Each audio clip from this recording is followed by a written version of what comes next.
Let's do this. The Cult of Hockey podcast by the faithful and for the faithful. I'm David Staples of the Edmonton Journal, and I'm here today with Bruce McCurdy. Hey, Bruce. Hey, David, how you doing tonight? Good. Are those new glasses? They sure are.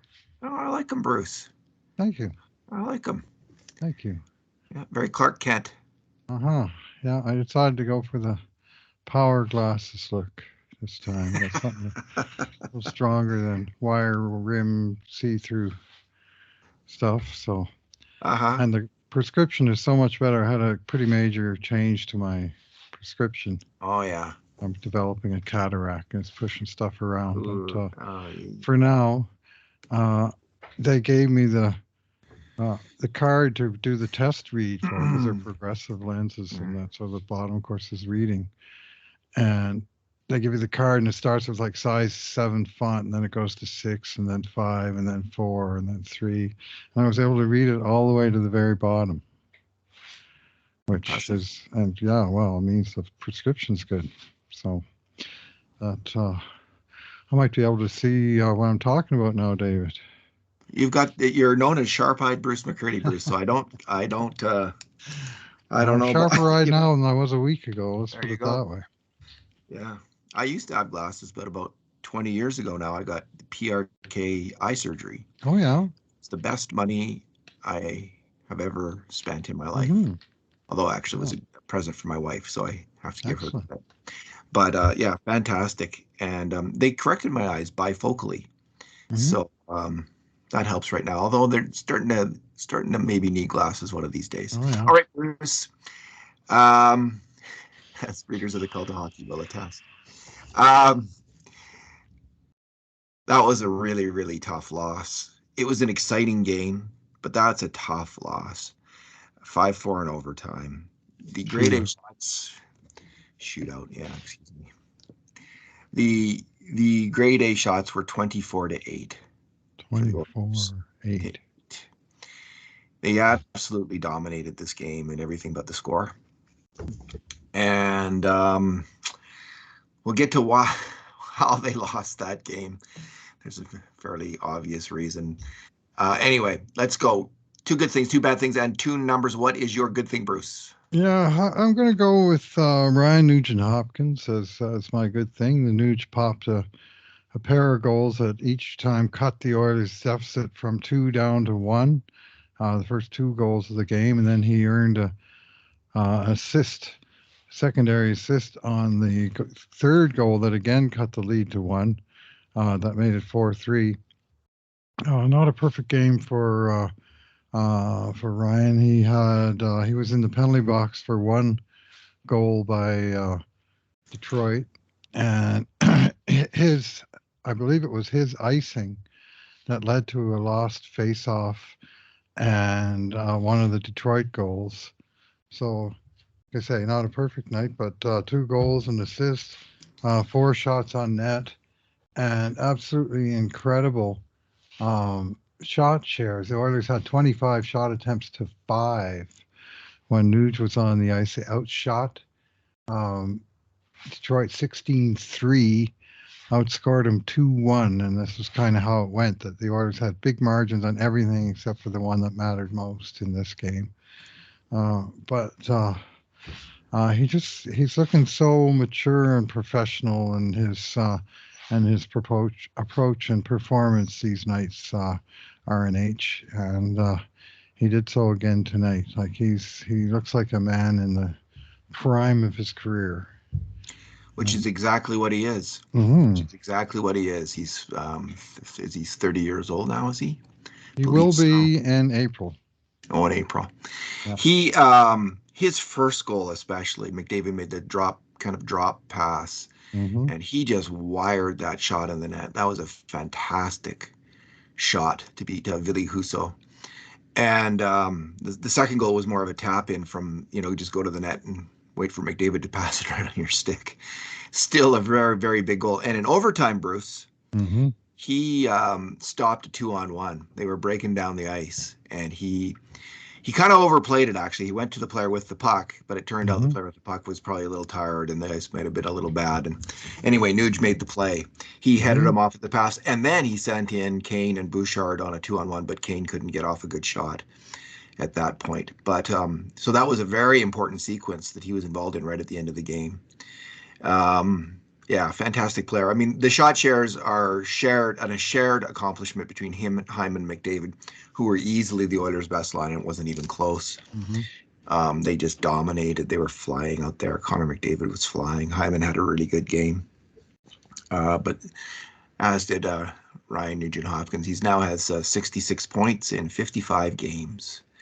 So that's really, really good. Although McDavid has 99 points in 55 games. So, um, indeed, Bruce, my good thing is the tying goal, which was one of my favorite goals in terms of type of goals. It was the Californian, the outside shot, zinging in on net and tipped in. Throw the puck at the net and see what happens. And what happened there was something really good.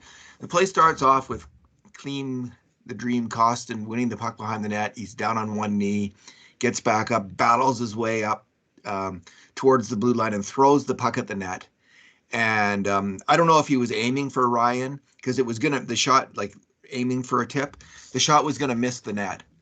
By a significant margin, and Ryan just stuck out his stick and zinged it back towards the goalie and in the net. It was Goal was over the fantastic. air, It was a fantastic play, and I call it the Californian because of course the California teams did this forever against the Edmonton Oilers.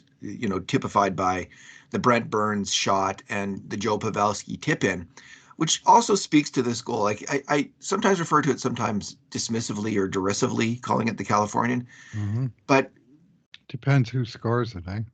it could be a high skill play. It can really be a fantastic Uh-huh. play when you get a Pavelski kind of tip shot. And that was the full Pavelski from Derek Ryan on that one, Bruce. It was the big Pavelski. He really made a nice tip in play. And that was following up on a breakaway that Derek Ryan had earlier in the period where he almost scored. Connor McDavid had set him in on his own, and he really came close then too. But that's my good thing, man. That was just so great to see the Oilers come back, tie the game where they really Mm-hmm. deserved to tie the game. They deserved to win this game, and such is hockey. What is your bad thing? Yeah, my bad thing is the 2 goals that Edmonton gave up off of lost face-offs, and both of them, I believe, followed icings, which the Oilers committed way too many icings. Even in a game like this, where they had the puck all night, too many icings. And the first one, I Mm. believe, was Nuge, and then McDavid cleanly lost the draw. This is the problem to me. Is that not just they're losing D zone draws, but they're losing them so cleanly that the other team gets a quick shot on net oftentimes. Like, I think tonight there may have been as many as 6 shots by Detroit that came directly off of face-off losses Wasn't it uh, Draisaitl the second one? by the Oilers. Yeah, the first one was McDavid, and the Wasn't it? second one was Oh, Draisaitl. The was second McDavid? one, Oh, you're right. hmm? It's McDavid. You're right. Yeah, Yeah, and then Draisaitl. Yeah. and then on the second one, there was this play. I saw this one like all the way, right? Kulak had the puck behind the Oilers net. Draisaitl came around behind the net as if he was going to take the puck, but he left it on Kulak's stick, and then he went flying out of the zone. Meanwhile, both of Dry's wingers are already over center, and by the time Kulak was ready to pass the puck, all 3 of his targets are well on the other side of center. He tries to hit the guy up the left wing boards, misses him, icing, and it comes down. And again, Dry loses the draw cleanly. Like, it's not even sort of a saw off where they got to kind of paw and give the winger like a 0.5 second head start and actually getting out to the point man. And so nobody got out to the point man. And the ever dangerous Ollie Mata ripped home about a 40-foot shot that cleanly beat Jack Campbell.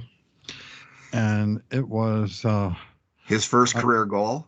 No, not quite. I mean, he's been around for a long time. Matt is actually, to me, a player of minor interest for the trade deadline pickup. But uh, I just, I mean, it was just like two gifts. One was kind of a fluke, like the guy play went into the corner and the shot guy passed it across the front of the net and hit Broberg and bounced in, I believe. It And did. it It was went at off the Broberg. far end. I was at this game, by the way. I may not have mentioned that to folks listening to the cast. You knew it. So I was sitting at the, one far corner of the zone. The Oilers attacked 2 periods, but several of the goals, of course, were at the far end, including the two Detroit scored in the first period. And it was, but again, it's just the same old, David. It's they ice the puck, and in the D zone, it's frustrating how many faceoffs they lose so cleanly that result in these bombs on net. Like how many power plays have we seen where the other team gets a rocket in the first 5 seconds of the power play, and they don't usually go in. But Campbell didn't have the answer for Ollie Mata's shot, and there it was. Those were the two even strength goals Edmonton gave up in this game. The other two were the two power plays Detroit had. They converted both of them. And out of that, they got 4 goals. And it's just like one of those soccer games, where you have one team that's a heavy underdog, and they say, well, the one way they're going to score is off of a set play, right? A corner kick or a free kick, or like they're not going to do it on the flow of play. They're going to do it off of some kind of set play, and that's basically how Detroit got their goals. And when the play was 5-on-5, Edmonton was utterly dominating it, but unable to convert the domination into enough goals to win it.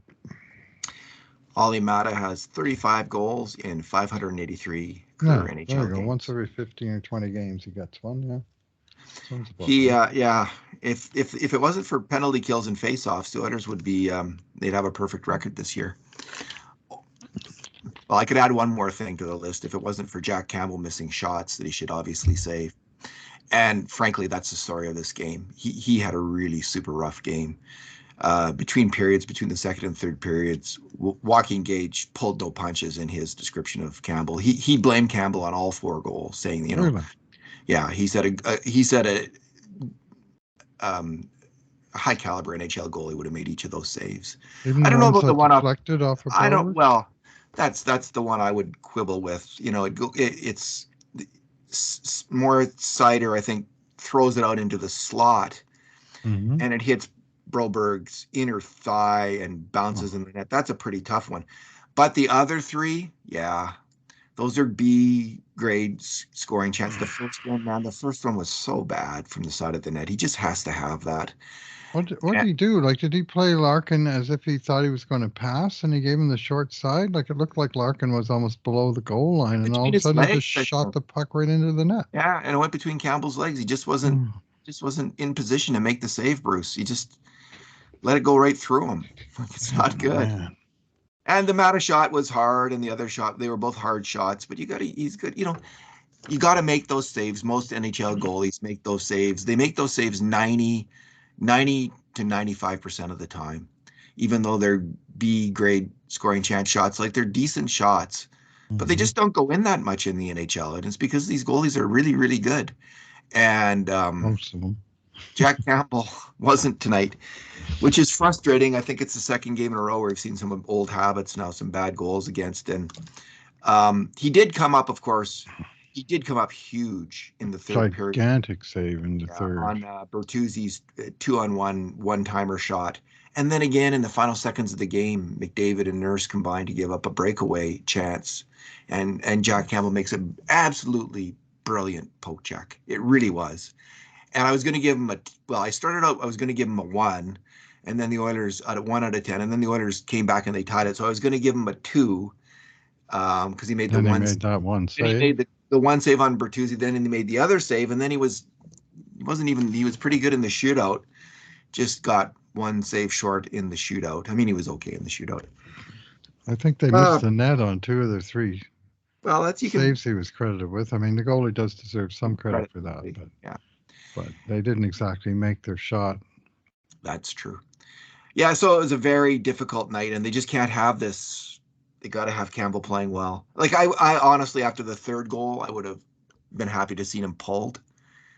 I would have happy been see Skinner started just because Campbell, I thought, had let in a weak goal or two in the previous game. So, Well, except so did Skinner, David. I mean, this is 3 bad goaltending games in a row where we've scored at least 2 goals on grade B shots in each of the last 3 games, if I'm not mistaken. I can't remember Skinner. You're probably right, Bruce. 6-2 to Montreal. Oh yeah, that game. I forgot. That game. I forgot. I completely blacked that out. So, Uh-huh. Anyway, Jack Skinner knows this. The whole world knows this. Joaquin Gage made it clear. Everyone knows that was just a really, really bad, no good, rotten game. And let's move on. What is your number? Yeah, well, I'm going to look past all these gaudy numbers like 72% shot share and 75% expected goals, and somehow they lost this game. And I'm going to go to the number 6, and that's now the consecutive number of overtime / shootout games that Edmonton has lost. 6 in a row. They've lost with their lethal, everybody says, best overtime duo in the league, Connor and Leon, of course. And they have 3 of those games they lost in overtime, the other 3 in shootouts. The Oilers actually, I think, actively suck in the shootout. I don't know if there's another way to put it. That they've been, they've lost 3 of them now in a row. That's made it that far. And Connor McDavid made 1 great shot in the shootout tonight, but that was the only one that Edmonton was able to net in 5 opportunities. And I mean, 6 in a row, like these 3-point games, the whole point of it is you get half your points by getting to overtime, but you have to win the overtime to, even if you just win half the overtime games, you're harvesting points. But if you get to overtime every game and you always lose it, you're going nowhere. In fact, you're going backwards. And so they got to figure something out there, because the last few overtimes have been pretty dismal, David. It's not like they dominated and some goalie stoned them. And tonight, in fact, they had, from 3 minutes left in the third period, a power play, 5-on-4 power play with the best power play in the league. They had a minute shift. The whistle went. They took a timeout. They had another minute shift. They couldn't have set up any better for them. And they generated really nothing. And then in overtime, the big 2 had 3 basically 1-minute shifts. They changed out at 4 minutes and at 2 minutes, and then, and again, there was no magic. Nothing sort of saying there's going to be one big sweeping play and that's going to be it. And my concern, David, from attending several games this year, is I really starting to wonder about the ice at Rexall Place. It sure seems to be mud by the end of the game a lot of nights. And maybe that's just my bad luck, or maybe it's my imagination, or maybe it's my just frustration at going to see 5 out of 6 games against non-playoff teams and have the Oilers win 1 of the 6 games I've attended this year. And I'm just getting sick and tired of watching them lose to an inferior team, which happened again tonight. But sometimes I just wonder about that ice. It seems like it's slop by the third period of games. And I mean, I don't know if this is a known problem or if it's a state secret or what it is, but like the puck sure doesn't seem to skim around out there very much at all in the sort of second half of the game. And maybe it's just the environment one night to the next, the air pressure changes or the barometer does this or that, and the ice is perfect one night, not so perfect the other. But I didn't get the impression it was that great tonight either.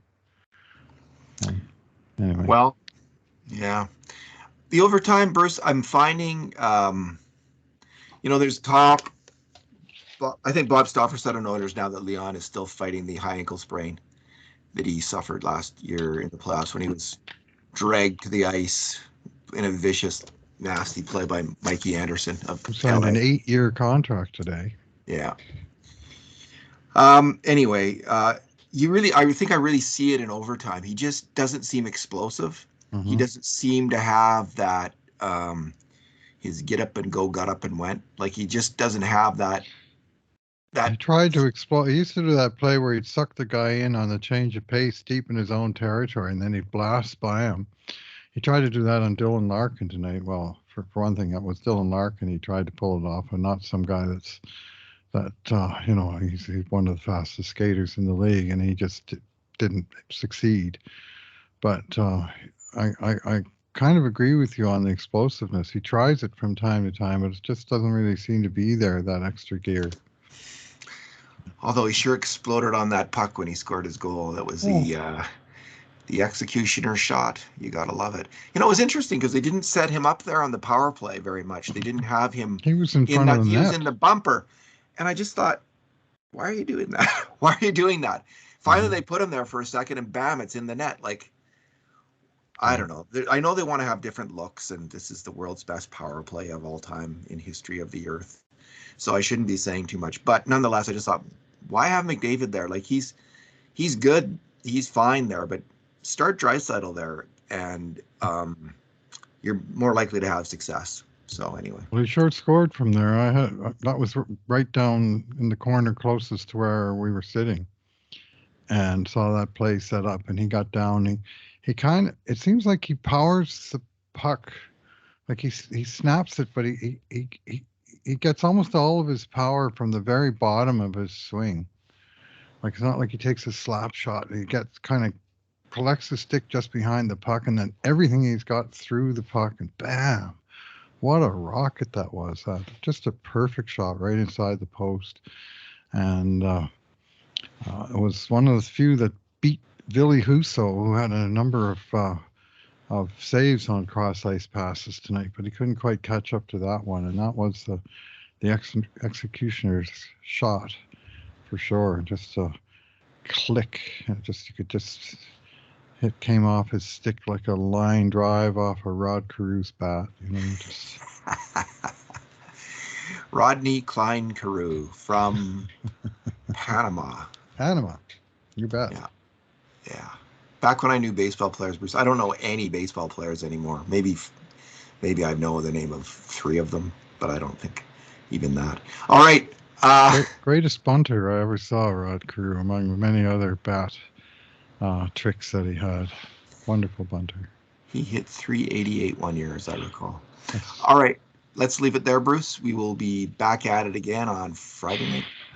Yeah, after finally playing against a playoff team, they just finished their 8-game run against non-playoff teams, and they won 4 out of 8, David. They did, 4-1-3, so they did gain a tiny bit of ground, but I think 11 points out of 8 games. Normally that's pretty good, but kind of disappointing in the end of, they lost 3 of the last 4.